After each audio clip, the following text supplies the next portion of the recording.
ఇప్పుడు మీరు ట్రంప్ గురించి కూడా చెప్పారు. ఈ వృశ్చిక రాశి ఉన్న వాళ్ళ మీద కొంచెం ఇంపాక్ట్ ఉంటుంది. ట్రంప్ మామూలుగా ఉంటేనే ఆయన భరించడం చాలా కష్టం.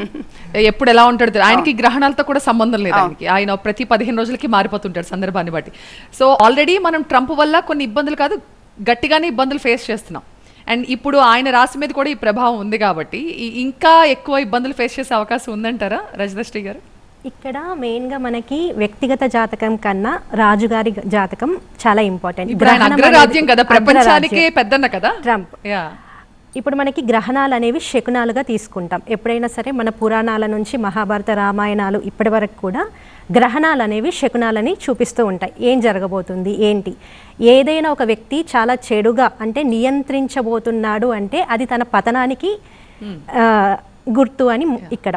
ఇప్పుడు కుంభరాశి అనేది కూడా మనకి ఇలా ఒక వ్యక్తి నీటిని పట్టుకొని ఉన్నట్టుగా ఒక సూచన ఉంటుంది. కుంభరాశి అనేదే ఉన్న అన్ని రాశుల్లో కూడా విప్లవాన్ని సూచిస్తూ ఉంటుంది.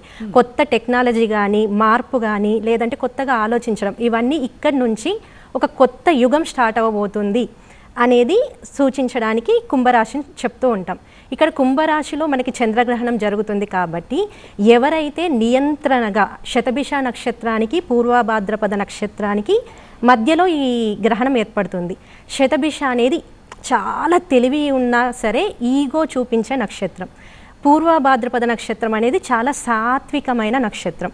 అంటే ఎవరైతే ఈగో చూపిస్తున్నారో, ఎవరైతే తొక్కాలని లేదా నియంత్రణగా భావిస్తున్నారో వాళ్ళకే పతనం జరుగుతుంది.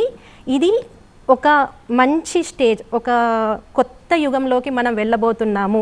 ఫస్ట్ ఏదైనా సరే నూతనంగా వచ్చేటప్పుడు కష్టం ఉంటుంది, ఘర్షణ ఉంటుంది. కానీ ఆ ఘర్షణ అనేది చాలా మంచికి సంబంధించిందే. దీన్ని మనం పాజిటివ్గానే చూడాలి అన్ని విషయాల్లో, ఆర్థికంగా కానీ వ్యక్తిగతంగా కానీ.